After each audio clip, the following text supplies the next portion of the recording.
பார்த்துருந்தோம் இல்லையா? அப்போ சபை அப்படின்னா நம்முடைய ஆண்டவராக இயேசு கிறிஸ்துடைய சரீரம் தான் சபை அப்படின்னு சொல்லி நமக்கு புரிய செஞ்சாலும் சொல்லி பார்க்குறோம். அதுக்கப்புறம் பார்த்தீங்கன்னா அந்த சபை விசுவாசத்தின் மேலே கட்டப்படணுன்றது தான் நம்மளுக்கு புரிய வச்சார். எந்த விசுவாசம்னு சொல்லி பார்த்தீங்கன்னா நம்முடைய ஆண்டவராக இயேசு கிறிஸ்து பட்ட விசுவாசத்துக்குள்ள கல் மாதிரி உறுதியாக இருக்கணுன்றதை சொல்லி காமிச்சார். அப்படி யார் யாரெல்லாம் அழைக்கப்பட்டு வராங்களோ அவங்க ஒரு 3 நிலைமைகளுக்குள்ளாக அவங்க செல்ல வேண்டும்ன்றதை நம்மளுக்கு சொல்லி காமிச்சார். ஒன்று பார்த்தீங்கன்னா அழைக்கப்பட்ட நிலைமை, அதுலேருந்து அடுத்த ஒரு நிலைமைக்குள்ளாக போக வேண்டியிருந்துச்சு. பார்த்தீங்கன்னா தெரிந்து கொள்ளப்பட்ட நிலைமைன்னு சொல்லி காமிச்சார். அதுக்கப்புறம் பார்த்தீங்கன்னா தெரிந்து கொள்ளப்பட்ட நிலைமையிலேயே தங்களுடைய உண்மை நிலைமையை அவங்க நிரூபிக்கணுன்றதை என்ன பண்ணாருன்னா சொல்லி காமிச்சார்ன்றதை நம்ம புரிஞ்சுக்கிறோம் இல்லையா? அப்படின்னா இந்த உண்மை நிலைமை நிரூபிக்கக்கூடிய அந்த பிள்ளைகளுடைய எண்ணிக்கை ஏதாவது இருக்குதா அப்படின்னு சொல்லி நம்ம கவனிக்கும் போது நம்முடைய ஆண்டவர் ஒரு தெளிவான விளக்கங்களை கொடுத்திருந்தாரு. அவங்களுடைய எண்ணிக்கை பார்த்தீங்கன்னா 1,44,000 பேர் அப்படின்னு சொல்லி காமிச்சாரு. அதற்குரிய சாட்சிகளை நம்ம வெளிப்படுத்துகிற விஷயத்திலிருந்து அநேக காரியங்களை குறித்து நம்ம தியானிச்சோம் இல்லையா? அப்படி பண்ணும்போது நமக்கு ஒரே ஒரு சந்தேகம் மட்டும் இருந்துச்சு. என்னன்னு சொல்லி பார்த்தீங்கன்னா வெளிப்படுத்துகிற விஷயத்தில் 7ஆம் அதிகாரத்தில் 4ஆம் வசனம் முதல் இஸ்ரேலுடைய 12 கோத்திரங்கள் சொல்லி சொல்லப்பட்டிருக்கும். ஆனால் நம்முடைய ஆண்டவருடைய விளக்கத்தின் அடிப்படையில் அந்த 12 கோத்திரங்கள் நம்முடைய ஆண்டோடைய விளக்கத்தின் அடிப்படையில் அந்த 12 கோத்திரங்கள் ஆதியாமத்தில் சொல்லப்பட்ட ஒரிஜினல் இருக்கக்கூடிய யாக்கோபுடைய புத்திரர் அப்புறம் யோசேப்புடைய புத்திரர் அது கிடையாதுன்றதை நம்ம பார்த்தோம் இல்லையா? அப்படின்னா வெளிப்படுத்தின விசேஷம் சொல்லப்பட்ட அந்த 12 கோத்திரத்துக்கு என்ன ஒரு அர்த்தங்களில் ஆண்டவர் உள்ள வச்சிருக்கான்னு சொல்லி கண்டுபிடிக்கும் போது வெளிப்படுத்தின விசேஷத்தில் வரக்கூடிய பெயர்களை வெளியெடுத்தோம். அந்த பெயர்கள் ஒரிஜினலாக இடம்பெற்ற இடங்கள் பார்த்தீங்கன்னா ஆதியாகமம் இல்லையா? அப்போ ஆதியாகமத்துக்கும் வெளிப்படுத்தின விசேஷத்துக்கும் என்ன வித்தியாசம் சொல்லி உள்ள கண்டுபிடிக்கும் போது ஆதியாகமத்தில் இருக்கக்கூடிய தான் கோத்திரம் எங்க இல்லை, வெளிப்படுத்தின விஷயத்தில் வரக்கூடிய லிஸ்ட்ல அது இல்லைன்னு சொல்லி நம்ம பார்த்தோம் இல்லையா? அப்போ இதுல ஏதோ ஒரு உண்மையை அடக்கி வச்சிருக்கான்றதை நம்ம புரிஞ்சுக்கிட்டோம். இதெல்லாம் நீங்க கடந்து போன 4 பாகங்களை கேட்டிருந்தீங்கன்னா உங்களுக்கு தெளிவாக புரிஞ்சிருக்கும் சரிங்களா? அப்படின்னா அந்த வெளிப்படுத்தின விஷயத்தில் சொல்லப்பட்ட ஒவ்வொரு பேருக்குள்ளேயும் ஒவ்வொரு அர்த்தங்கள் இருக்குன்றத நம்ம கண்டுபிடிக்க ட்ரை பண்ணுவோம். அதை எப்படி கண்டுபிடிக்க ட்ரை பண்ணு சொல்லி பார்த்தீங்கன்னா அவங்க பிறந்தாங்க இல்லையா, யாக்கோபுக்கு பிறந்தாங்க இல்லையா, யோசேப்புக்கு பிறந்தாங்க இல்லையா, அவங்க எப்படி பிறந்தாங்களோ அப்படியே அவங்க பேர்கள் வைக்கப்பட்டுச்சு. அதுக்கு என்ன உதாரணம் பார்த்தோம்? உதாரணத்துக்கு பார்த்தீங்கன்னா பென்யமின் பிறக்கும் போது ஒரு மிகப்பெரிய துன்ப காலத்தில் தான் அவர் பிறந்தாரு. அதனால பார்த்தீங்கன்னா பென்யமின்னா துன்பத்தின் மகன்ற பேர் அங்கே கொடுக்கப்பட்டுச்சுன்றது எல்லாருக்குமே தெரிஞ்ச விஷயங்கள் தான். அந்த மாதிரி அந்த 12 பேருக்குமே ஒவ்வொரு அர்த்தங்களும் உள்ள இருக்குன்றதை நம்ம புரிஞ்சுக்கிட்டோம். இந்த அர்த்தத்துக்கும் 1,44,000 என்ன சம்பந்தம் அப்படின்னு சொல்லி கேட்டிங்கன்னா இந்த 1,44,000 ஆகக்கூடியவங்களுடைய உண்மை நிலைமையை குறித்து அதுக்குள்ளே வச்சிருந்தார். அப்படின்னா ஒவ்வொரு பேருக்குமே ஒவ்வொரு அர்த்தம் இருக்குன்றதை நம்ம பார்த்தோம் இல்லையா? அப்போ கடந்த பாகத்தில் கவனிக்கும் போது ஒரு 6 முக்கியமான ஒரு குணாதிசயங்களில் ஒரு உண்மை நிலைமை குறித்து நம்ம தெரிஞ்சுக்கிட்டோம். என்னென்ன பார்த்தோம்? ரூபன் பார்த்தோம், சிமியோன் பார்த்தோம், லேவி பார்த்தோம், யூதா பார்த்தோம், செபுலோன் பார்த்தோம், இசக்கார் பார்த்தோம். 6 பேர் பார்த்தோம் இல்லையா? அந்த ஒவ்வொரு பேருக்குமே ஒவ்வொரு அர்த்தங்கள் உண்மைகள் உள்ள இருந்துச்சுன்றதை நம்ம தெரிஞ்சுக்கிட்டோம். எப்படி தெரிஞ்சுக்கிட்டோம்? ரூபன் அப்படின்னா பார்த்தல், சிமியோன் அப்படின்னா கேட்டல், லேவி அப்படின்னா சேருதல், யூதா அப்படின்னா துதித்தல், செபுலோன் அப்படின்னா வாசஸ்தலம், இசக்கார் அப்படின்னா பலன் அப்படின்னு சொல்லி நம்ம தெரிஞ்சுக்கிட்டோம் இல்லையா? அப்படின்னா இந்த ஒவ்வொரு கேரக்டர் பாருங்க, வெளிப்படுத்து பாருங்க. அதுல இருந்து என்ன கேரக்டர்? அப்போ நம்முடைய ஆண்டவராக இயேசு கிறிஸ்துடைய சரீரமா மாறக்கூடிய பிள்ளைகள் வெளிப்படுத்தி நிரூபிக்க வேண்டிய உண்மை நிலைமைகள் இது எல்லாமே. என்ன உண்மை நிலைமைகள்? முதல்ல பார்க்கணும் அப்படி சொல்லி பார்த்தோம் இல்லையா? எப்படின்னா பிலிப்பு யாரை பார்த்தாரு? நம்முடைய ஆண்டவராக இயேசு கிறிஸ்துவ பார்த்தார். நியாயப்பிரமாணத்தில் எழுதப்பட்ட இவர் தான் சொல்லி பார்த்து நாத்தானியேல்கிட்ட போய் சொன்னார் இல்லையா? அப்ப முதல்ல நாம் நிரூபிக்க வேண்டிய உண்மை நிலைமை என்னன்னா நம்முடைய ஆண்டவர் இயேசு கிறிஸ்துவ மட்டும்தான் பார்க்கிறோமா அப்படின்னு சொல்லி பார்க்கணும். அப்போ அதனால பார்த்தீங்கன்னா வேத வாக்கியங்களை ஆராய்ந்து பாருங்கள் அப்படின்னு சொல்லக்கூடிய அநேக வசனங்களை பார்த்தோம் இல்லையா? அப்படி பார்த்து முடிச்ச உடனே கேட்கணும். என்ன கேட்கணும்? அவர் என்ன சொல்றாரோ அதை நம்ம கேட்கணும். அதை எப்படி புரிஞ்சுக்கிட்டோம்? பெரேயா பட்டணத்தார் கேட்டாங்க இல்லையா? தெசலோனிக்கே பட்டணத்தை விட பெரேயா பட்டணத்தார் நற்குலசானியா இருந்தாங்க. ஏன்னா அவங்க வேத வாக்கியங்களை ஆராய்ந்து பார்த்தாங்க அப்படின்னு சொல்லி பார்த்தோம் இல்லையா? அப்படின்னா நம்ம பார்க்குறோம், முதல் குணலட்சணம் அதில் உண்மையை நிரூபிக்கிறோம், 2வது கேட்குறோம், அதில் உண்மையை நிரூபிக்கிறோம். இப்படி பண்ணிட்டோன்னா 3வது சேரணும். எங்கே சேரணும்? தேவனுக்கிட்ட சேரணும்னு சொல்லி யாக்கோபுல படித்தோம் இல்லையா? ஞாபகம் இருக்கா? வேணா படிக்கலாமா? யாக்கோபு 4ஆம் அதிகாரம் 8ஆம் வசனம். யாக்கோபு 4ஆம் அதிகாரம் 8ஆம் வசனம். தேவனிடத்தில் சேருங்கள். பாத்தீங்களா, தேவனிடத்தில் சேருங்கள். அப்ப தேவனிட சேரவங்க அவர் இருக்கிறான்னு சொல்லி விசுவாசிக்கணுன்றதையும் என்ன பண்ண நம்ம எபிரேயர்ல படிச்சோம் இல்லையா? எபிரேயர் 11ஆம் அதிகாரம் 6ஆம் வசனம். எபிரேயர் 11ஆம் அதிகாரம் 6ஆம் வசனம், விசுவாசம் இல்லாமல் தேவனுக்கு பிரியமாய் இருப்பது கூடாத காரியம். ஏனென்றால் தேவனிடத்தில் சேருகிறவன் அவர் உண்டென்றும் அவர் தம்மை தேடுகிறவனுக்கு பலன் அளிக்கிறவர் என்றும் விசுவாசிக்க வேண்டும். பாத்தீங்களா? சோ இப்படி என்ன பண்ணணும்னா இந்த ஒரு உண்மையை நம்ம தெரிஞ்சுக்கிட்டோன்றதை நம்ம புரிஞ்சுக்கிட்டோம் இல்லையா? அடுத்து என்ன பார்த்தோம்? துதித்தல். அப்ப முதல்ல பார்க்கிறோம், கேட்கிறோம், சேர்றோம், துதிக்கிறோம் அப்படின்னு சொல்லி பார்க்கறோம் இல்லையா? அப்ப துதிக்கிறது என்ன அர்த்தம்? ரொம்ப கிளியரான வசனங்கள்ல நம்முடைய ஆண்டவர் வந்து நமக்கு சொல்லி கொடுத்தார் இல்லையா? படிக்கலாம் பாருங்க. எபிரேயர்ல 13ஆம் அதிகாரம் 15ஆம் வசனம். எபிரேயர் 13ஆம் அதிகாரம் 15ஆம் வசனம், ஆகையால் அவருடைய நாமத்தை துதிக்கும் உதடுகளின் கனியாகிய ஸ்தோத்திர பலியை. பாத்தீங்களா? அவருடைய நாமத்தை துதிக்கும் உதடுகளின் கனியாகிய சோஸ்திர பலின்னு சொல்லி காமிச்சார். அப்படின்னா இந்த இடத்துல உள்ள மறைஞ்சிருக்கக்கூடிய உண்மைகள் என்னன்னு சொல்லி பார்த்தீங்கன்னா, வெறுமனே வாயில வந்து சோஸ்திரமானவரே சோஸ்திரமானவரே சொல்றது அல்லன்றதை நம்ம தெரிஞ்சுக்கிட்டோம்.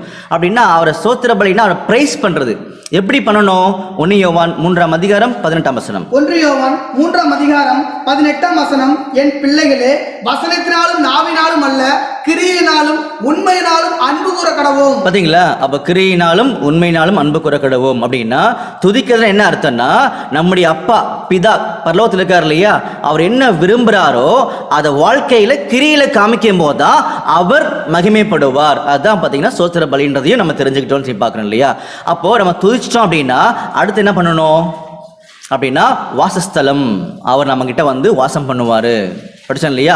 என்னைக்கு நம்ம கிரியையில அதிகமா தேவனை துதிக்க ஆரம்பிக்கிறோமோ அப்போ அவங்க வந்து நம்ம கிட்ட வாசம் பண்ணுவாங்கன்றதையும் புரிஞ்சுக்கிட்டோம் இல்லையா? பாருங்க, யோவான் 14ஆம் அதிகாரம் 23ஆம் வசனம். யோவான் 14ஆம் அதிகாரம் 23ஆம் வசனம், இயேசு அவனுக்கு பிரதியுத்தரமாக, ஒருவன் என்னில் அன்பாய் இருந்தால் அவன் என் வசனத்தை கைக்கொள்ளுவான், அவனில் என் பிதா அன்பாய் இருப்பார், நாங்கள் அவனிடத்தில் வந்து அவனோடு வாசம் பண்ணுவோம். பாத்தீங்களா? அவனோடு வாசம் பண்ணுவோம் சொல்லி காமிக்கிறார் இல்லையா? அப்படி பிதாகிய தேவனும் நம்முடைய இயேசு கிறிஸ்துவும் நம்ம கிட்ட வந்து வாசம் பண்ணும்போது நமக்கு அதிகமான பலன்கள் நம்மளுக்கு கிடைக்கும். என்ன பலன் பாருங்க, யாக்கோபு 1ஆம் அதிகாரம் 18ஆம் வசனம். யாக்கோபு 1ஆம் அதிகாரம் 18ஆம் வசனம், அவர் சித்தம் கொண்டு தம்முடைய சிருஷ்டிகளில் நாம் முதற் பலன்கள் ஆவதற்கு நம்மை சத்திய வசனத்தினாலே ஜெனிப்பித்தார். பாத்தீங்களா? அவர் சித்தம் கொண்டு தம்முடைய சிருஷ்டிகளில் நாம் முதற் பலன்கள் ஆவதற்கு அப்படின்னா முதற் பலன்கள் சொல்லக்கூடிய ஒரு விசேஷமான ஒரு ஆசீர்வாதம் என்ன பண்ணிருக்காருன்னா நமக்கு கொடுக்குறான்றதையும் தெரிஞ்சுக்கிட்டோம். அதை வாங்கினவங்க தங்களுடைய உண்மை நிலைமையை நிரூபிக்கணுன்றதையும் நம்ம இந்த பாடத்திலிருந்து தெரிஞ்சுக்கிட்டோம் சொல்லி பார்க்கணும் இல்லையா?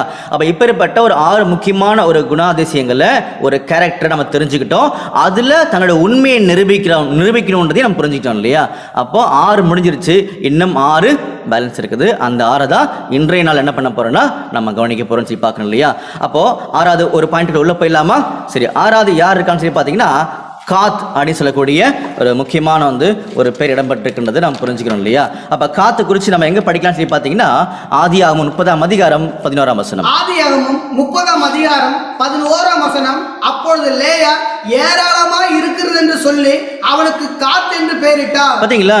ஏராளமா இருக்குது என்று சொல்லி அவருக்கு காத் என்று பெயரிட்டாள். அப்படின்னா காத்துல என்ன அர்த்தம்னா ஏராளம். என்னைக்கு வந்து முதற் பலன்களாக மாறக்கூடிய வாய்ப்பை நாம் பெற்றுட்டோமோ அன்னைக்கு நம்ம என்ன பண்ணணும்னா ஏராளமாக நம்மகிட்ட பெருகணும். என்ன பெருகணும்னா கனி. என்ன கனி? ஆவியின் கனிகள் பெருகணுன்றதா நம்முடைய ஆண்டவர் விரும்புகிறான்னு சொல்லி பார்க்கிறோம். அப்ப இந்த ஆவியின் கனிகளை கொடுக்கறதுல நம்ம ரொம்ப உண்மையா இருக்கணுன்றதையும் சொல்லி காமிக்கிறார் இல்லையா? அப்ப ஆவியின் கனிகள் என்னன்னு படிச்சுட்டு அடுத்த எக்ஸ்பிளேஷனுக்குள்ள நம்ம உள்ள கடந்து போகலாம். படிக்கலாம் பாருங்க. கலாத்தியர் 5ஆம் அதிகாரம் 22ஆம் வசனம் படிங்க. கலாத்தியர் 5ஆம் அதிகாரம் 22ஆம் வசனம் முதல், ஆவியின் கனியோ அன்பு, சந்தோஷம், சமாதானம், நீடிய பொறுமை, தயவு, நற்குணம், விசுவாசம், சாந்தம், இச்சை அடக்கம், இப்படிப்பட்டவைகளுக்கு விரோதமான பிரமாணம் ஒன்றுமில்லை. பாத்தீங்களா? அப்ப இதெல்லாம் ஆவியின் கனிகள். அப்போ நம்ம அதிகமான டைம்ல இதை குறித்து நம்ம நிறைய படிச்சிருப்போம் இல்லையா? அப்ப இந்த ஆவியின் கனிகளை ஒரு சகோதரனோ ஒரு சகோதரியோ காமிக்கிறாங்க அப்படின்னா அதுல உண்மை இருக்கணும். அப்போ இந்த கனிகளை எதுல காமிக்க முடியும் பாருங்க. எபேசியர்ல 5ஆம் அதிகாரத்துல 9ஆம் வசனம். எபேசியர் 5ஆம் அதிகாரம் 9ஆம் வசனம், ஆவியின் கனி சகல நற்குணத்திலும் நீதியிலும் உண்மையிலும் விளங்கும். பாத்தீங்களா? ஆவியின் கனிகளை நம்ம கொடுக்கிறோம்னு சொன்னோம்னா அது எதிர விளங்கும் சொல்லி பாத்தீங்கன்னா சகல நற்குணத்துல. ஆல் குட் குவாலிட்டிஸ் கேரக்டர்ஸ் என்ன பண்ணோம்னா அந்த ஆவியின் கனிகள் விளங்குன்றதையும் நம்மளுக்கு புரிய வைக்கிறான்னு சொல்லி பார்க்கணும் இல்லையா. அப்போ இந்த ஆவியின் கனிகளில் எல்லாத்தையும் என்ன பண்ண முடியாதுன்னா நம்ம இப்போ கவனிக்க முடியாது. உதாரணத்துக்கு 2 பாயிண்ட் மட்டும் படிக்கலாம்னு சொல்லி பார்க்குறோம், சரிங்களா.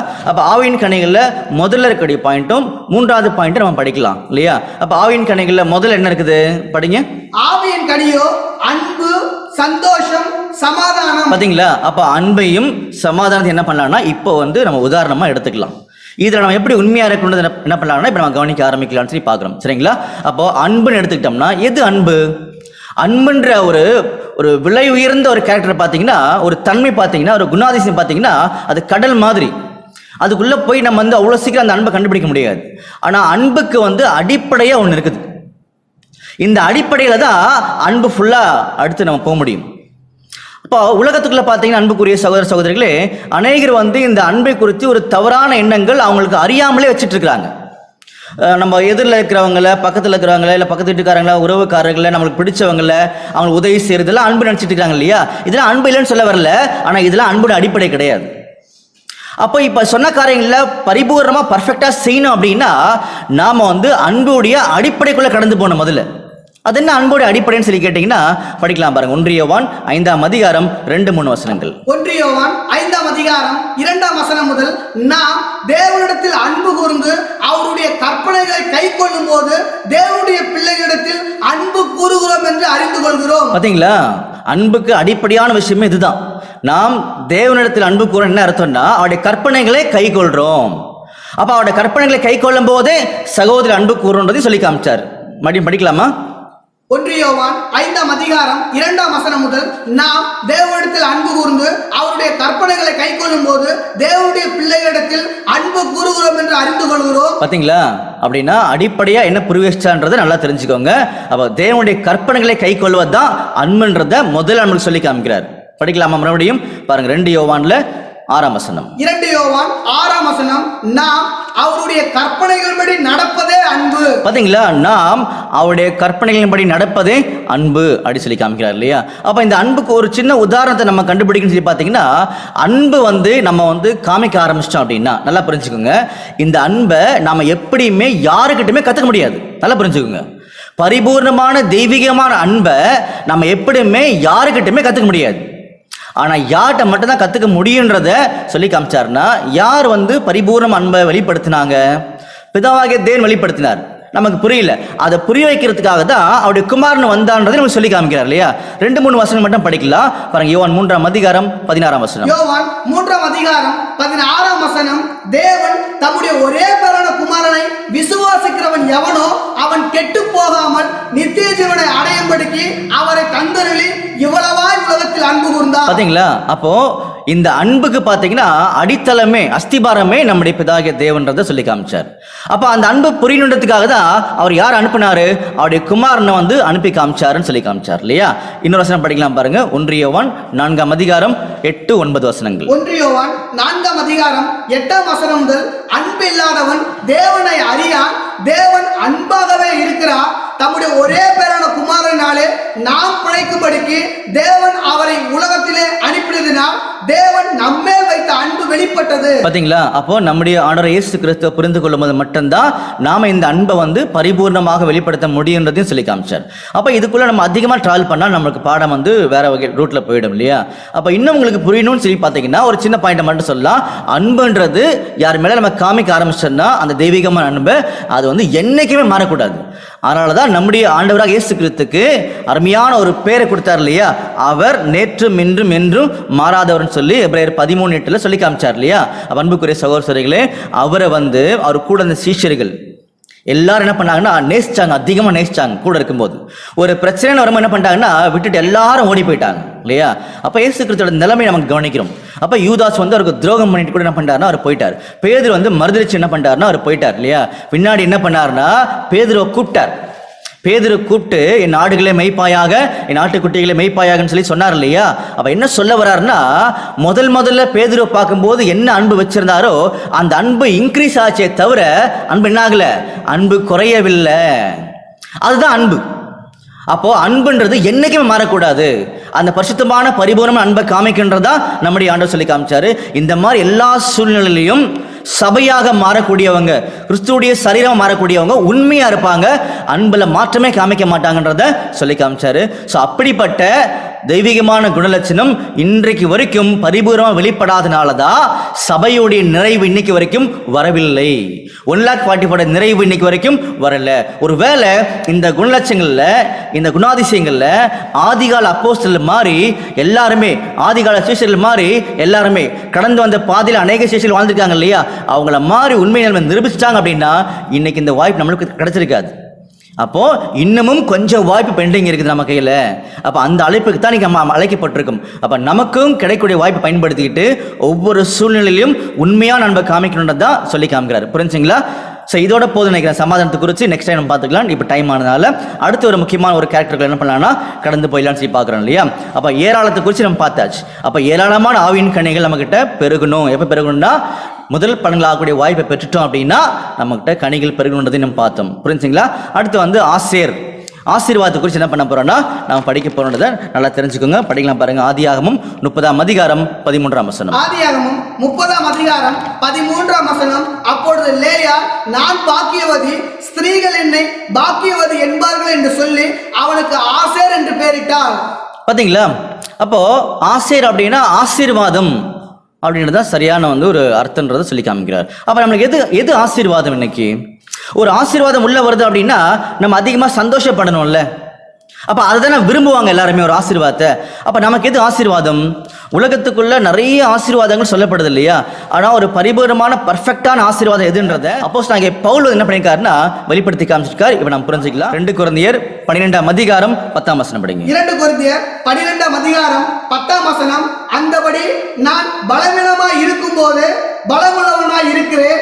ஆகையால் கிறிஸ்துவின் நிமித்தம் எனக்கு வரும் பலவீனங்களிலும் நிந்தைகளிலும் நெருக்கங்களிலும் துன்பங்களிலும் இடுக்கண்களிலும் நான் பிரியப்படுகிறேன். பாத்தீங்களா?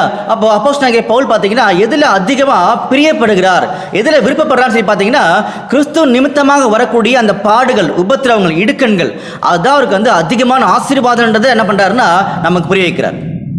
அப்படி அன்புக்குரிய சகோதர சகோதரிகளே, உலக பிரகாரமாக இருக்கக்கூடிய உணவுகளோ இல்லை உடைகளோ இல்லை பணங்களோ இல்லை செல்வங்களோ அது நிரந்தரமானது கிடையாது. அப்படின்னா கிறிஸ்துவுடைய அன்பு மட்டும்தான் நமக்கு மிகப்பெரிய ஆசீர்வாதம் என்ன பண்ணியிருக்காருன்னா நமக்கு புரிய வைக்கிறார் இந்த இடத்துல. இன்னொரு வசனம் படிக்கலாமா? ரோமர் 8:36. ரோமர் 8:36. கிறிஸ்துவின் அன்பை விட்டு நம்மை பிரிப்பவன் யார்? உபத்திரவமோ, வியாகுலமோ, துன்பமோ, பசியோ, நிர்வாணமோ, நாசமோசமோ, பட்டயமோ, இவை எல்லாவற்றிலேயும் நாம் நம்மில் அன்பு கூறுகிறவர்களாலே முற்றிலும் ஜெயம் கொள்கிறவர்களாக இருக்கிறோமே. பாத்தீங்களா? அப்போ கிறிஸ்துவனுடைய அன்பு தான் நமக்கு அளவற்ற ஐஸ்வர்யன்றது என்ன பண்ணியிருக்காருன்னா சொல்லி காமிச்சிருக்கான்றதை புரிஞ்சிக்கூடாது. சரிங்களா? அப்போ கிறிஸ்துவனுடைய அன்பு தான் நமக்கு அளவற்ற ஐஸ்வர்யம் என்பதை நமக்கு சொல்லி காமிச்சிருக்காரு. அதை நம்ம புரிஞ்சுக்கணுன்றதை இங்க விரும்புறான்றதை நம்ம தெரிஞ்சுக்கலாம். சரிங்களா? அடுத்த வசனம் படிக்கலாம் பாருங்க. 2 கொரிந்தியர்ல 8:9. 2 கொரிந்தியர் 8:9.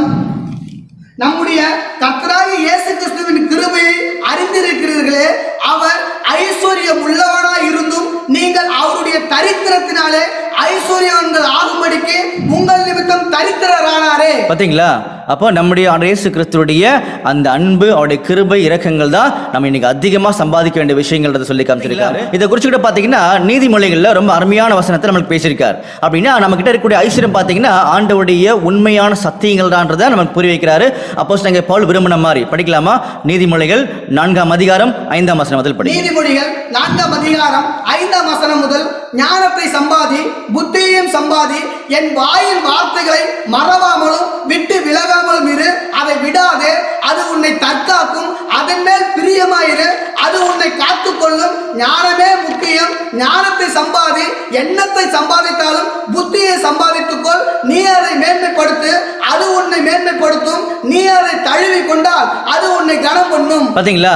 அப்போ ஆசீர்வாதம்ன்றது பாத்தீங்கன்னா கிறிஸ்து நிமித்தமா வரக்கூடிய உபத்திரவங்கள், பாடுகள், இடுக்கங்கள் தான் ஆசீர்வாதம். அதே நேரத்தில் அவருடைய சத்தியங்களை சம்பாதிக்க வேண்டியதுதான் நமக்கு மிகப்பெரிய வந்து ஆதாயம்ன்றதை சொல்லி காமிச்சிருக்காருன்றதை நம்ம புரிஞ்சுக்கணும். அதனால தான் கிறிஸ்து எனக்கு ஜீவன், சாவு எனக்கு ஆதாயன்றதையும் நம்மளுக்கு புரிய வச்சான்னு சொல்லி பார்க்குறோம். புரிஞ்சுங்களா? அப்போ அடுத்த ஒரு முக்கியமான ஒரு கேரக்டர்கள் என்ன பண்ணலாம்னா நம்ம கடந்து போகலான்னு சொல்லி பார்க்குறோம் இல்லையா. நப்தலி அப்படின்னு சொல்லி காமிக்கிறார் பாருங்க. ஆதியாகமம் 30:8. ஆதியாகமம் 30:8.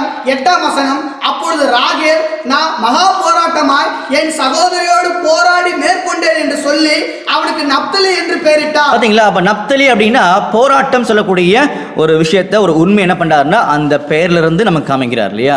அப்போ சபையா மாறக்கூடிய பிள்ளைகள் இந்த போராட்டத்துல தங்களை உள்ள நிறுத்தி உண்மை நிலைமை காமிக்கின்றது என்ன பண்ணிருக்காருன்னா நமக்கு சொல்லிக் கொடுக்கலான்றதை புரிஞ்சுக்கலாம் இல்லையா? அப்படின்னா நம்ம எப்பேற்பட்ட ஒரு போராட்டத்தை போராடணும் படிக்கலாம் பாருங்க. 2 தீமோத்தேயுல 4ஆம் அதிகாரம் 7ஆம் வசனம். 2 தீமோத்தேயு 4ஆம் அதிகாரம் 7ஆம் வசனம். நல்ல போராட்டத்தை போராடினேன், ஓட்டத்தை முடித்தேன், விசுவாசத்தை காத்துக்கொண்டேன். பாத்தீங்களா? நல்ல போராட்டத்தை போராடினேன், ஓட்டத்தை முடித்தேன், விசுவாசத்தை காத்துக்கொண்டேன். அப்படின்னா இந்த போராட்டத்துல போராடுறவங்க நல்ல போராட்டத்தை, குட் ஃபைட் பண்ணணும். சாதாரணமா நானும் கிறிஸ்துவனாக ஓடுகிறேன் அப்படின்னு சொல்லி ஓடக்கூடாது. ஒரு நல்ல ஒரு போராட்டத்தை போராடணும்னு சொல்லி காமிக்கிறாரு. ஏன்னா அப்ப நமக்கு யார் கூட போராட்டம் சொல்லி பாத்தீங்கன்னா பாருங்க, எபேசியர் 6ஆம் அதிகாரம் 11ஆம் வசனம் படிங்க. எபேசியர் 6ஆம் அதிகாரம் 11ஆம் வசனம் முதல், நீங்கள் பிசாசின் தந்திரங்களோடு எதிர்த்து நிற்க திராணி உள்ளவர்களாகும்படி தேவனுடைய சர்வாயுத வர்க்கத்தையும் தரித்துக் கொள்ளுங்கள்.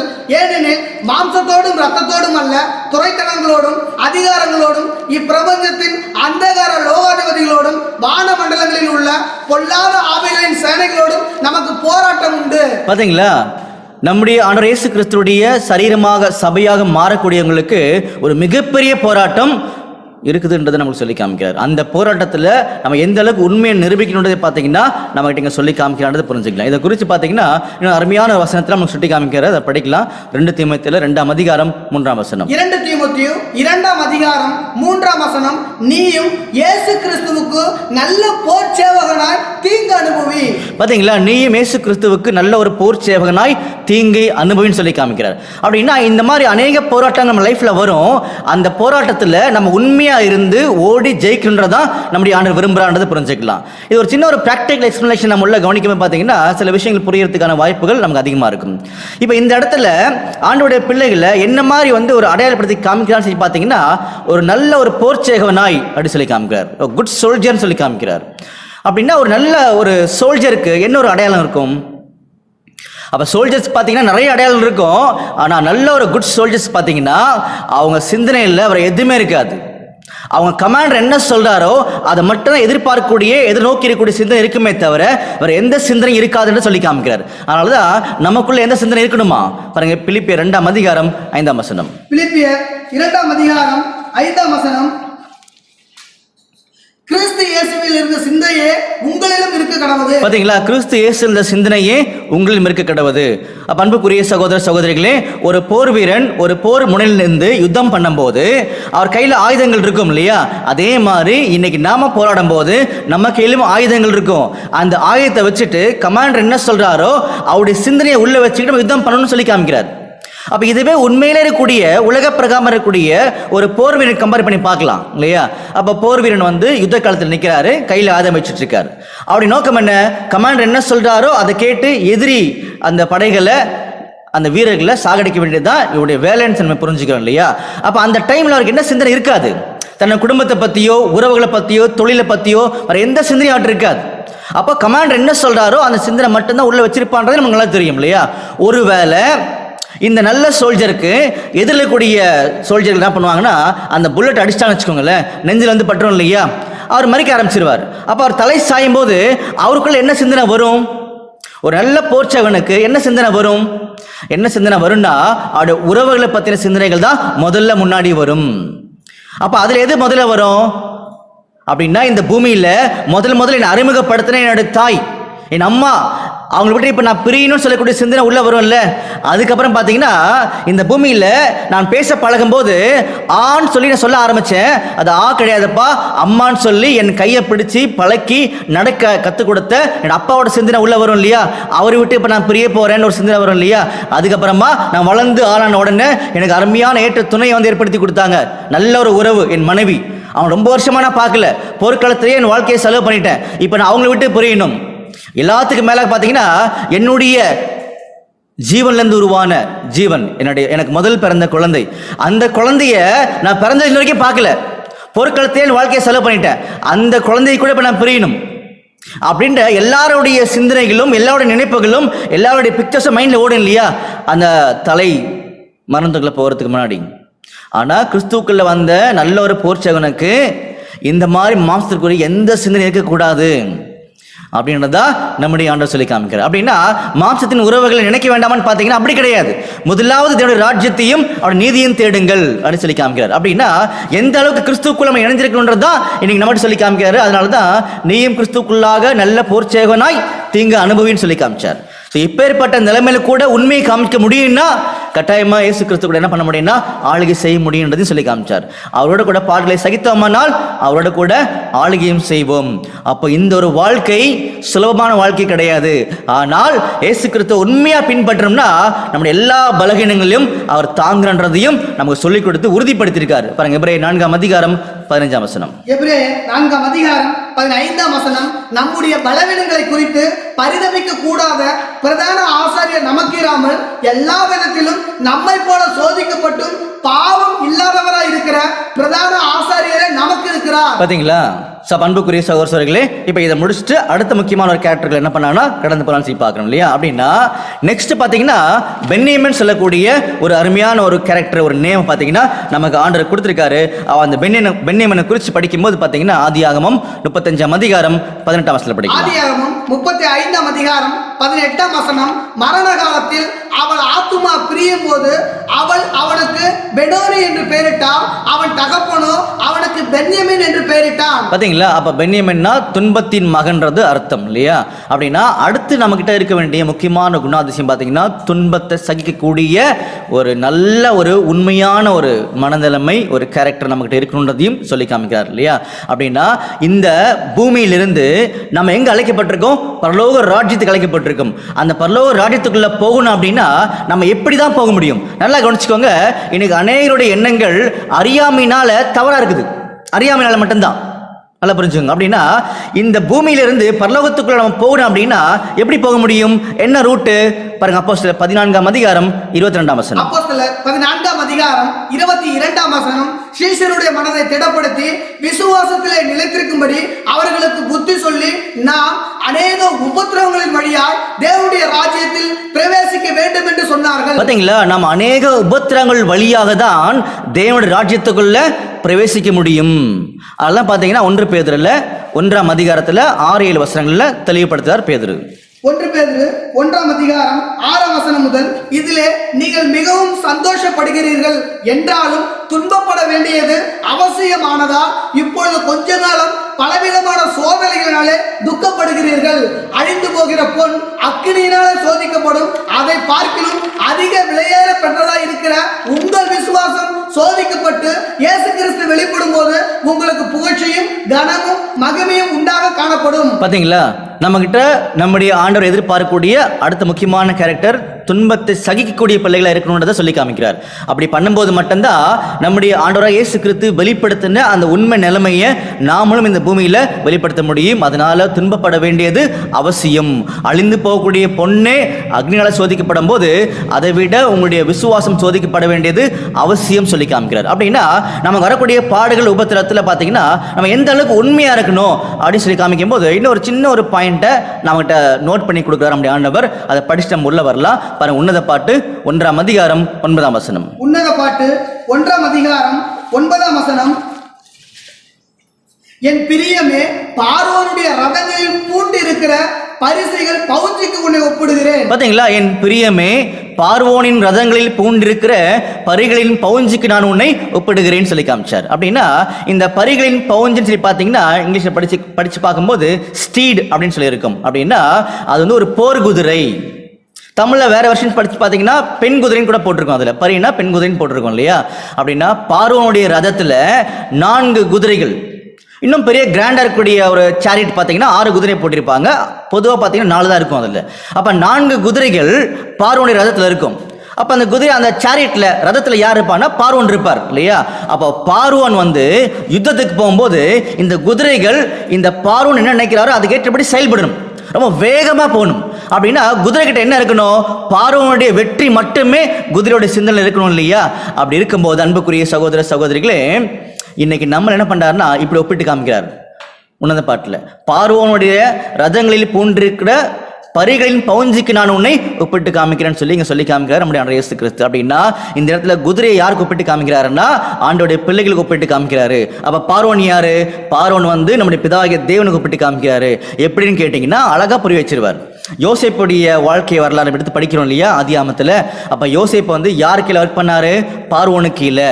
அப்போ யோசேப்பு வந்து நம்முடைய இயேசு கிறிஸ்துக்கு அடையாளமாகவும் பார்வோன் வந்து பிதாகிய தேவனுக்கு அடையாளமா இருக்கான்றது நமக்கு நல்லாவே தெரிஞ்ச விஷயங்கள் தான். அப்போ பிதாகிய தேவனுடைய சித்தத்தை விருப்பத்தை மட்டும்தான் நிறைவேற்றக்கூடிய பிள்ளைகளாக இந்த குதிரை மாதிரி ரொம்ப வேகமா ஓடணும். அப்படி ஓடும் போது ஒரு குதிரை அடிபட்டுச்சுன்னா என்ன பண்ணலாம்?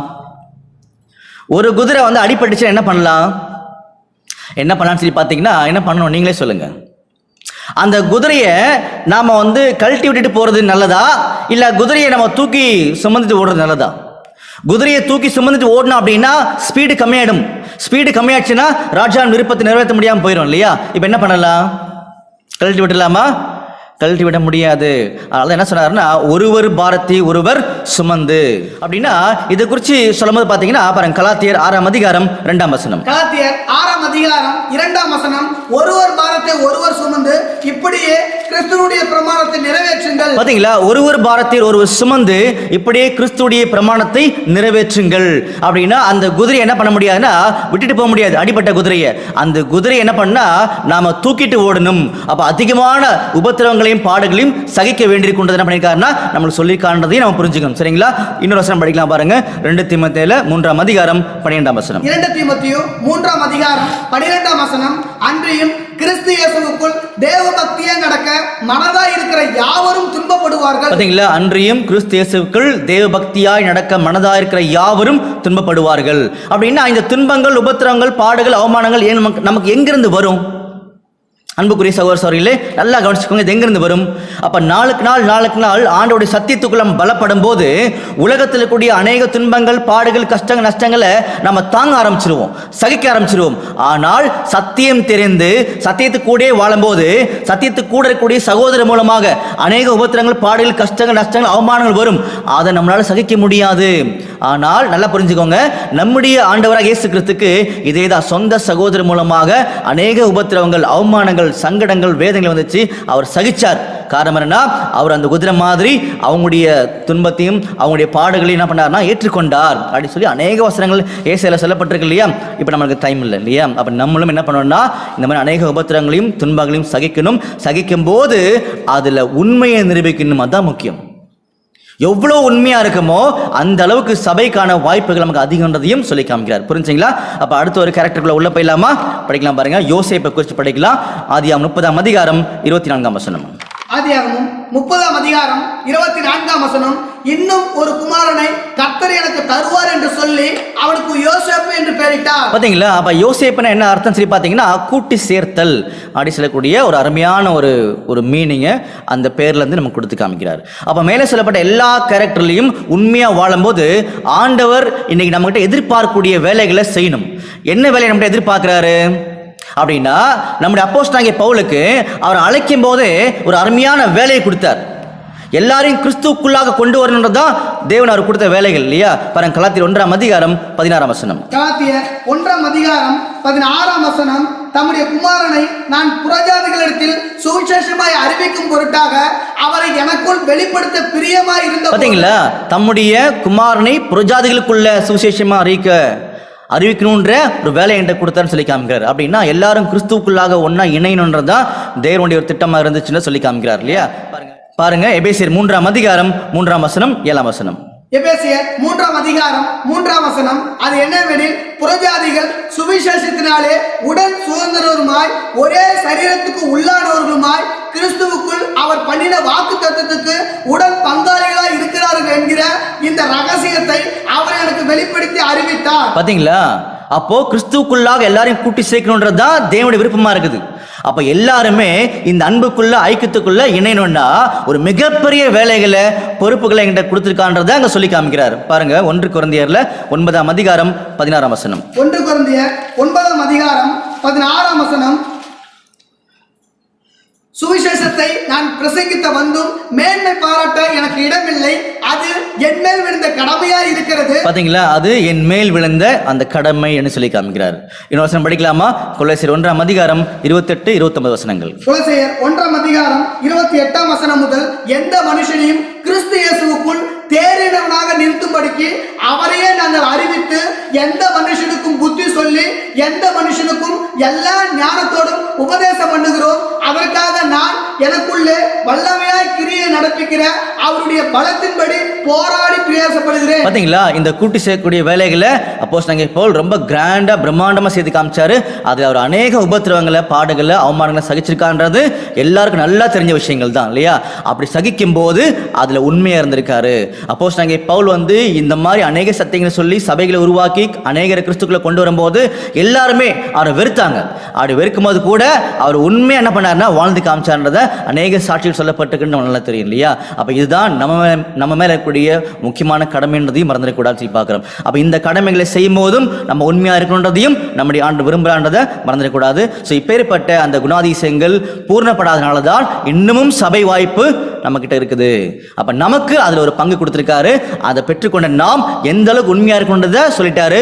உண்மையா இருந்து வாழ்ந்தோம்னா கட்டாயமா சபையாக மாற முடியுன்றதுல எந்த மாற்ற கருத்தும் இல்லைன்றதையும் புரிய வைக்கிறார் இல்லையா? அப்ப கடைசியா இன்னும் ஒரே ஒரு கேரக்டர் நம்ம கிட்ட பெண்டிங் இருக்குது. என்னன்னு சொல்லி பாத்தீங்கன்னா மனாசே அப்படின்னு சொல்லி நம்ம புரிஞ்சுக்கிறோம் சொல்லி பார்க்கிறோம். படிக்கலாமா? ஆதியாகமம் 41ஆம் அதிகாரம் 51ஆம் வசனம். ஆதியாகமம் 41ஆம் அதிகாரம் 51ஆம் வசனம். யோசேப்பு என் வருத்தம் யாவையும் என் தகப்பனுடைய குடும்பம் அனைத்தையும் நான் மறக்கும்படி தேவன் பண்ணினார் என்று சொல்லி மூத்தவனுக்கு மனாசே என்று பெயரிட்டார். பாத்தீங்களா? அப்ப மனாசே அப்படின்னா மறத்தல் அப்படின்னு சொல்லக்கூடிய அர்த்தம்ன்றதை டைரக்டா நம்ம புரிஞ்சுக்கிட்டோம் சொல்லி பார்க்கணும் இல்லையா? அப்போ நம்முடைய ஆண்டவர் இயேசு கிறிஸ்துக்காக அவருடைய சரீரமாக மாறக்கூடிய பிள்ளைகள் என்ன மாதிரி உண்மை நிலைமை காமிக்கணும்னு சொல்லி இங்கே காமிச்சாரு. இவ்வளோ கேரக்டருக்குள்ளேயும் நம்ம வளரும் போது, உண்மையை காமிக்கும் போது நாம கடைசி என்ன காமிக்கணும்னா மறக்கணும். எதை மறக்கணும்? ஒருத்தர் நம்முடைய ஆண்டவர் இயேசு கிறிஸ்துவை கேட்டார், ஆண்டவரே நான் உண்மையாக உங்களை பின்பற்றி வர ஆசைப்படுறேன், பரலோகத்துக்கு போகணும் ஆசைப்படுறேன்னு சொல்லி நல்லா பேசினார். உங்க எல்லாம் தெரிஞ்ச விஷயங்கள் தான். அப்போ என்ன சொன்னார்னா, நியாயப்பிரமாணத்தில் என்ன இருக்குதோ நீ எல்லாம் கைக்குள்ளப்பான்னு சொல்லி ஆண்டவர் சொன்னார் இல்லையா? அப்போ அவர் என்ன சொன்னார்னா, எல்லாத்தையும் நான் பண்ணிட்டு இருக்கேன் ஆண்டவரேன்னு சொன்னார். அப்போ உனக்கு இருக்கக்கூடிய இந்த ஆஸ்திகளை நீ வித்துட்டு மற்றவன் கொடுத்துருப்பான்னு சொன்னார். அது அவரால் என்ன பண்ண முடியலன்னா விட முடியல. இது ஒரு பாயிண்ட் எக்ஸ்பிளனேஷன் இல்லையா? ஆனால் இதெல்லாம் சரியா புரிந்து கொள்ளும்படியாக அப்போஸ்தலனாகிய பவுல் நமக்கு முன்னாடி வைக்கிறார். அவர் பார்த்தீங்கன்னா நல்லா படித்தவர். அவருடைய குடும்பம் பார்த்தீங்கன்னா நல்லா செழிப்பாக இருக்கக்கூடிய குடும்பங்கள். ஆனால் கிறிஸ்துவை என்னைக்கு தெரிந்து கொண்டாரோ அவருக்காக சகலத்தை என்ன பண்ணாருன்னா விட்டுட்டான்றதை சொல்லி காமிக்கிறார். பாருங்க, பிலிப்பியர் 3ஆம் அதிகாரம் 8ஆம் வசனம் 11ஆம் வசனம். பிலிப்பியர் 3ஆம் அதிகாரம் 8ஆம் வசனம்.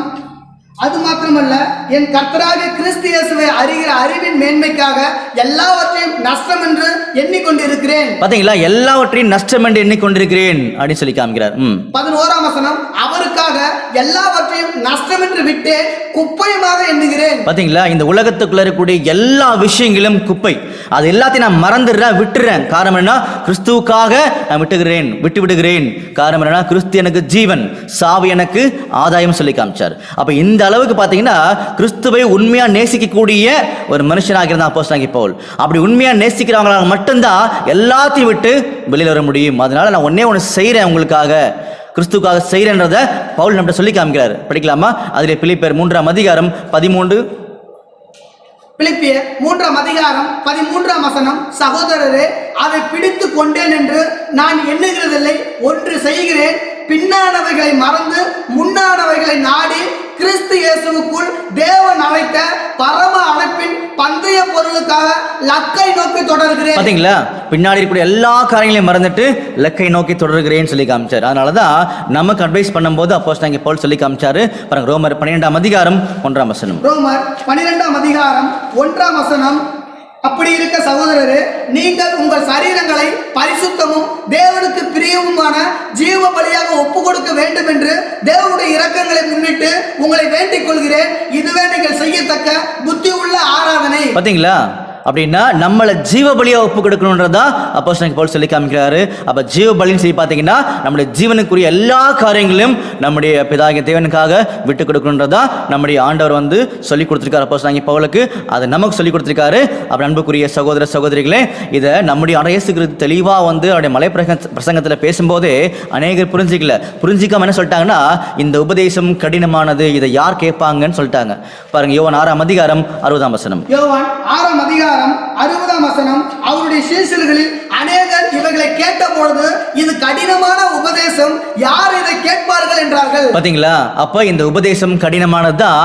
ஆனால் இது பின்பற்ற ஆரம்பிச்சிட்டோம்னா நம்முடைய ஆண்டவர் இயேசு கிறிஸ்து ஒரு மிகப்பெரிய கிருபை. எப்பேற்பட்ட கிருபை? மலைகள் விலகினாலும் பர்வதங்கள் நிலை பெயர்ந்தாலும் என் கிருபை மட்டும் உன்னை விட்டு போகாது. அப்ப அவ்வளோ பெரிய கிருபை காமிச்சு அவருக்காக உண்மையா வாழக்கூடிய பிள்ளைகளை அவர் உண்மையா காப்பாற்றுவார். காரணம் என்ன? அழைத்தவர் உண்மை உள்ளவர் சொல்லி காமிச்சார். அப்ப மேலே சொல்லப்பட்ட அந்த 12 பெயர்கள்ல 12 விதமான குணலட்சணங்கள் மறைஞ்சிருக்குது. அந்த குணாதிசயங்களை தெரிந்து கொண்ட நாம் அதுல உண்மையா வாழும் போது நம்முடைய இயேசு கிறிஸ்து சரீரமாக இந்த வாழ்க்கை இந்த பூமியில முடிக்க முடியும். பரலோகத்தில் அவரோட உட்கார்ந்து ஆளுகை செய்ய முடியுன்றதையும் சொல்லி காமிச்சார். அப்ப அன்புக்குரிய சகோதரர்களே, ஒருவேளை இந்த அழைப்புக்குள்ள வந்து தெரிந்து கொள்ளப்பட்ட நிலைமையில வந்து உண்மையுள்ள நிலைமையில எல்லாத்தையும் கேள்விப்பட்டு ஒரு சில கேரக்டர் உள்ள காமிச்சு பூர்ணப்பட முடியல அப்படின்னா நம்மளை ஆண்டவர் கைவிட்டுருவாரா? அதான் அடுத்த கேள்வி. சொல்றது புரியுதா உங்களுக்கு? இப்படிப்பட்ட எல்லா விதமான சத்தியங்களையும் தெரிந்து கொண்டு நம்முடைய உண்மை நிலைமையை நிரூபிக்கணும்னு சொல்லி ஆசைப்படுறோம், ஆண்டருக்காக வாழணும்னு ஆசைப்படுறோம். ஆனா முடியல, பிராக்டிக்கலா செய்ய முடியல. அப்ப செய்ய முடியல, ஆண்டவர் நம்மளை கைவிட்டுருவாரா அடிச்சு பார்க்கும்போது ஒரு சின்ன எக்ஸ்பிளேஷன் நம்மகிட்ட கொடுக்குறாரு. என்ன சொல்றான்னு சொல்லி பார்த்தீங்கன்னா, ஒருவன் என்னை பின்பற்றி வர விரும்பினால் தன்னைத்தான் வெறுத்து தன் சிலுவை சுமந்து கொண்டு என்னை பின்பற்றி வர கடவன் சொல்லி காமிச்சார் இல்லையா? அப்படின்னா நம்முடைய ஆண்டவர் இயேசு கிறிஸ்துவை பின்பற்றவங்க இப்படிப்பட்ட எல்லா விதமான குணாதிசயங்கள்ல தெரிந்து கொண்டு உண்மையா இருப்பாங்க. அப்படி உண்மையா இருப்பாங்க என்ன அர்த்தம்னா, தங்களை வாலண்டரியா அர்ப்பணிப்பாங்க. நம்முடைய ஆண்டவர் இயேசு கிறிஸ்துவோட மகத்துவமான மேன்மையை புரிந்து கொண்டவர்கள் தங்களை வாலண்டரியா அர்ப்பணிப்பாங்க. ஆதிகார அப்போஸ்தலர் மாதிரி. அப்படின்னா ஒருவேளை எல்லாத்தையும் தெரிஞ்சுக்கிட்டு வாலண்டரியா வலுக்கட்டாயமா மனப்பூர்வமா தங்களை அர்ப்பணிக்க முடியாதவங்ககிட்ட என்ன இருக்குன்னா, எண்ணங்கள் இருதயங்கள் மட்டும் இருக்கணும், ஆனா வாழ முடியாது. சூழ்நிலை அந்த மாதிரி இருக்கும். மாம்ச பலகீனத்தை ஜெயிக்க முடியாம அவங்க வேதனைப்படுவாங்க. ஆனா எண்ணங்கள் கிறிஸ்துவ நோக்கி மட்டும் தான் இருக்கும். அப்ப இவங்க நிலைமை என்ன? நல்லா புரிஞ்சுக்கோங்க. வாலண்டரியா மனப்பூர்வமா கிறிஸ்துக்காக தங்களை ஒப்பு கொடுக்கிறவங்க 1,40,000 ஆயிடுவாங்க கண்டிப்பா. அப்போ வாலண்டரியா மனப்பூர்வமா வாழணுன்ற எண்ணங்கள் மட்டும் இருக்குது, ஆனா செய்ய முடியலன்ற ஒரு குரூப் இருப்பாங்க இல்லையா? அவங்க நிலைமை என்னன்னு சொல்லி பார்க்கும்போது அவங்கள ஆண்டு கைவிட போறது இல்லை. ஆனா என்ன பண்ணுவார்னா, ஆசீர்வாதத்துல வித்தியாசம் இருக்கும். அப்ப வாலண்டரியா ஒப்பு கொடுக்க முடியாதவங்களுக்கு பார்த்தீங்கன்னா ஒரு பெயர் பைபிளில் கொடுக்கப்பட்டிருக்குது. படிக்கலாமா? பாருங்க, வெளிப்படுத்தின விசேஷத்துல 7ஆம் அதிகாரத்துல 9ஆம் வசனத்துல படிங்க. வெளிப்படுத்தின விசேஷம் 7ஆம் அதிகாரம் 9ஆம் வசனம் முதல். இவைகளுக்கு பின்பு நான் பார்த்தபோது இதோ சகல ஜாதிகளிலும் கோத்திரங்களிலும் ஜனங்களிலும் பாஷைக்காரரிலிருந்து வந்ததும் ஒருவனும் எண்ணக்கூடாததுமான திரளான கூட்டமாகிய ஜனங்கள் வெள்ளை அங்கிகளை தரித்து தங்கள் கைகளில் குருத்தோள்களை பிடித்து சிங்காசனத்திற்கு முன்பாகவும் ஆட்டுக்குட்டியானருக்கு முன்பாகவும் நிற்க கண்டேன். பாத்தீங்களா அன்புக்குரிய சகோதர சகோதரிகளே, என்ன அருமையான டிஃபரன்சியேஷன் பாருங்க, வித்தியாசப்படுத்துறாரு பாருங்க. ஒருவேளை நம்ம உண்மை நிலைமையை வாலண்டியர் நிரூபிச்சு காமிச்சோம்னா சபையை அழைக்கப்பட்ட ஆண்டுடைய சரீரமான பிள்ளைகள் எங்க உட்கார்ந்து இருப்பாங்க? படிக்கலாமா? வெளிப்படுத்தின விசேஷத்துல 3ஆம் அதிகாரம் 21ஆம் வசனம். வெளிப்படுத்தின விசேஷம் 3ஆம் அதிகாரம் 21ஆம் வசனம். நான் ஜெயம் கொண்டு என் பிதாவுடைய சிங்காசனத்திலே அவரோடு கூட உட்கார்ந்தது போல ஜெயம் கொள்கிறவன் எவனோ அவனும் என்னுடைய சிங்காசனத்தில் என்னோடு கூட உட்காரும்படிக்கு அருள் செய்வேன். பாத்தீங்களா அன்புக்குரிய சகோதரர்களே, ஜெயிக்கிறவங்க நம்முடைய ஆண்டவராக இயேசு கிறிஸ்து கூட சிங்காசனத்தில் உட்கார்ந்துருப்பாங்க. அப்ப இப்ப நம்ம வெளிப்படுத்தல் 7ஆம் அதிகாரம் 9ஆம் வசனத்துல ஒரு குரூப் படிச்சோம் இல்லையா? திரள் கூட்டம் சொல்லி வெள்ளை அங்கிகளை போட்டிருக்காங்க இல்லையா? அவங்க எங்க இருக்கிறாங்க? சிங்காசனத்திற்கு முன்பாக நிற்கிறாங்க. சிங்காசனத்தில் உட்கார்ந்து இருக்கல, ஆனா இருக்கிற இடம் பரலோகம் தான். புரிஞ்சுங்களா? அப்படின்னா இந்த வெள்ளை அங்கிகளை தரிச்சிருக்கவங்க யாருன்னு தெரிஞ்சுக்கணும்னா, திரள் கூட்டம் சொல்லிட்டாரு. அவங்க எண்ணிக்கை கிடையாது. சபைக்கு எண்ணிக்கை இருக்குது எவ்வளோ? 1,44,000. திரள் கூட்டத்துக்கு பார்த்து எண்ணிக்கை கிடையாது, ஆனா அவங்க திரளான கூட்டம். அவங்களை குறித்து அடுத்த ஸ்டெப் புரிஞ்சுக்கணும்னா சொல்றாரு பாருங்க, நீங்க படிங்க, தொடர்ந்து படிங்க. வெளிப்படுத்தின விசேஷம் 7ஆம் அதிகாரம் 10ஆம் வசனம் முதல். அவர்கள் மகா சத்தமிட்டு ரட்சிப்பின் மகிமை சிங்காசனத்தின் மேல் வீற்றிருக்கிற எங்கள் தேவனுக்கும் ஆட்டுக்குட்டியானவருக்கும் உண்டாவதாக என்று ஆர்ப்பரித்தார்கள். தூதர்கள் யாவரும் சிங்காசனத்தையும் மூப்பர்களையும் 4 ஜீவன்களையும் சூழ நின்று சிங்காசனத்துக்கு முன்பாக முகங்குப்புற விழுந்து தேவனை தொழுது கொண்டு, ஆமென், எங்கள் தேவனுக்கு துதியும் மகிமையும் ஞானமும் ஸ்தோத்திரமும் கனமும் வல்லமையும் பலனும் சதாகாலமும் உண்டாவதாக, ஆமென் என்றார்கள். அப்பொழுது மூப்பர்களில் ஒருவன் என்னை நோக்கி, வெள்ளை அங்கிகளை தரித்திருக்கிற இவர்கள் யார், எங்கே இருந்து வந்தார்கள் என்று கேட்டான். பாத்தீங்களா, நமக்கு வரக்கூடிய அதே சந்தேகம் தான். இந்த வெள்ளை அங்கி தரிச்சக்கூடிய மக்கள் யார், எங்கிருந்து வராங்க அப்படின்னு சொல்லி கேட்கும் போது அவங்க யார் கிடையாதுன்னா சபை, கிறிஸ்துவுடைய சரீரம் கிடையாது. கிறிஸ்துவுடைய சரீரம் 1,44,000 அவங்க சிங்காசனத்தில் உட்கார்ந்திருப்பாங்க, இவங்க முன்னாடி நிற்கிறாங்க. இதுதான் வித்தியாசம், நல்லா புரிஞ்சுக்குவாங்க இல்லையா? அப்ப அவங்க யாருன்னு கேட்கும் போது படிங்க 14ஆம் வசனம். அதற்கு நான், ஆண்டவனே, அது உமக்கே தெரியும் என்று. அப்பொழுது அவன், இவர்கள் மிகுந்த உபத்திரவத்திலிருந்து வந்தவர்கள், இவர்கள் தங்கள் அங்கிகளை ஆட்டுக்குட்டியானவர ரத்தத்திலே தோய்த்து வெளுத்தவர்கள். பாத்தீங்களா, இவங்க மிகுந்த உபத்திரத்திலிருந்து வந்தவங்க அப்படின்னா இந்த உலகத்தில முடிவு காலத்துல இன்னும் கொஞ்ச நாள் உலகம் முடிஞ்சிடும். முடிவு காலத்துல ஒரு மகா உபத்திர காலப்பகுதி வரப்போது. அந்த உபத்திரத்துக்குள்ள தள்ளி ஆண்டவர் இயேசு கிறிஸ்துக்காக உண்மை நிலைமை நிரூபித்து வெளியே வந்தவங்க தான் இந்த திரளான கூட்டங்கள். அதனால தான் அவங்க என்ன பண்ணிக்காங்கன்னா தங்களுடைய அங்கிகளை ஆட்டுக்குட்டியாருடைய ரத்தத்தில் தோய்த்து எடுத்தவர்கள். அப்படின்னா மனப்பூர்வமாக தங்களை ஒப்பு கொடுக்கக்கூடிய காலப்பகுதியில் ஒப்பு கொடுக்காம மகா உபத்திரத்துக்குள்ள மாட்டிக்கிட்டு தங்களுடைய உண்மை நிலைமை நிரூபித்து வெளியே வந்தவங்க தான் இந்த திரளான கூட்டத்தார். ஆனால் அவங்க எங்கே நிற்கிறாங்க படிங்க. வெளிப்படுத்தின விசேஷம் 7ஆம் அதிகாரம் 15ஆம் வசனம். ஆனபடியால் இவர்கள் தேவனுடைய சிங்காசனத்துக்கு முன்பாக, பாத்தீங்களா, அவங்க தங்களுடைய உண்மை நிலைமை நிரூபிச்சிருக்காங்க. எதுல மாட்டிக்கிட்டு? மகா உபத்திரத்துல மாட்டிக்கிட்டு. மகா உபத்திரத்துல அவங்க மாட்டிக்கிட்டு உண்மை நிலைமை நிரூபிச்சுட்டு வந்திருக்கிறாங்க. வந்தவங்க பரலோகத்துல இருக்கிறாங்க. ஆனா எங்க இருக்கிறாங்க? சிங்காசனத்திற்கு முன்பாக நிற்கிறாங்க. புரிஞ்சுங்களா? அப்ப வாலண்டரியா ஒப்பு கொடுத்தவங்களுக்கும் வாலண்டரியா ஒப்பு கொடுக்க முடியலன்ற ஒரு குரூப்புக்கு இருக்கக்கூடிய வித்தியாசம் இதுதான். வாலண்டரினா மனப்பூர்வமா கிறிஸ்துக்காக தன்னோட ஜீவனை விட்டு கொடுத்தாங்க இல்லையா? யார் மாதிரி? அப்போஸ்தலனாகிய பவுல் மாதிரி. இன்னொரு வசனம் படிக்கலாமா தெளிவா அவங்கள பத்தி பாருங்க. அப்போஸ்தலர் 21ஆம் அதிகாரம் 13ஆம் வசனம். அப்போஸ்தலர் 21ஆம் அதிகாரம் 13ஆம் வசனம். அதற்கு பவுல், நீங்கள் அழுது என் இருதயத்தை ஏன் உடைந்து போக பண்ணுகிறீர்கள்? எருசலேமில் நான் கர்த்தராகிய இயேசுவின் நாமத்திற்காக கட்டப்படுவதற்கு மாத்திரமல்ல, மரிப்பதற்கும் ஆயத்தமா இருக்கிறேன் என்றார். பாத்தீங்களா, இதுதான் மனப்பூர்வமா வாழ்றவங்களுடைய அடையாளங்கள். என் இயேசு கிறிஸ்துக்காக சகலத்தையும் நான் விட்டு கொடுத்து ஜீவனை கொடுப்பேன்னு சொல்லி மனப்பூர்வமாக சொல்கிறாங்க. அப்படி மனப்பூர்வமாக வாழுடைய எண்ணங்களை மட்டும் வச்சுக்கிட்டு கிரியில காமிக்க முடியாதவங்க தான் இந்த திரள் கூட்டத்தார். புரியுஸ்டார் பார்த்தீங்களா? அப்படின்னா மனப்பூர்வமாக வாழ்ந்து எங்கே இருக்கிறாங்க? சிங்காசனத்தை உட்காந்துக்கிறாங்க. மனப்பூர்வமாக வாழ முடியாதவங்க உபத்திரத்துக்குள்ள தள்ளப்பட்டு உண்மையை நிரூபித்து வந்துட்டாங்க. அவங்களும் பரலோகத்தில் இருக்கிறாங்க. பட் ஆசீர்வாதங்களில் வித்தியாசம் இருக்குது. அவங்க முன்னாடி நிற்கிறாங்கன்றதை இங்கே காமிச்சார். புரிஞ்சுங்களா? அப்போ அவங்களுடைய பெயர் திரள் கூட்டம். அப்போ அன்புக்குரிய சகோதரர்களே, இந்த சபை வாய்ப்புகளில் வந்த நமக்கு புரிய வைக்கிற முக்கியமான விஷயம் சொல்லி பார்த்தீங்கன்னா, கிறிஸ்துவுடைய சரீரமாக வாழ்வதற்கு மட்டுமே மாறுவதற்கு மட்டுமே அழைப்பை தவிர திரள் கூட்டத்தாருக்கெல்லாம் அழைப்பு கிடையாது. ஒரு வேளை கிறிஸ்துவுடைய சரீரமாக அழைப்புக்குள்ள வந்தவங்க அந்த வாய்ப்பை மிஸ் பண்ணிட்டாங்கன்னா திரள் கூட்டம் சொல்லக்கூடிய ஒரு முக்கியமான ஆசீர்வாதத்தையும் கொடுத்து ஆண்டோட கிருபை காமிக்கிறான்றதை இப்போ நம்ம புரிஞ்சுக்கிட்டோம் இல்லையா? அப்போ இன்னைக்கு நம்ம கிடைக்கப்பட்ட அழைப்பு பார்த்தீங்கன்னா சபை வாய்ப்பு. அந்த வாய்ப்புகளில் 3 முக்கியமான நிலைமைக்குள்ள நம்ம கடந்து வந்து உண்மை நிலைமை நிரூபித்து காமிக்கும் போது சபையாக மாற முடியும் தான் சொல்லி காமிக்கிறார். புரிஞ்சுங்களா? அன்புக்குரிய சகோதரர்களே, நம்முடைய உண்மை நிலைமை காமிச்சு சபையாக மாறுவதற்கு ஆண்டவர் தாமே கிருபை செய்வாராக. அப்புறமா தொடர்ந்து காணொலி பாருங்க. இன்னும் அநேக சத்தியங்கள் வர இருக்குது. ஆண்டோட கிருபை உங்கள் அனைவருடன் கூட இருப்பதாக. ஆமென்.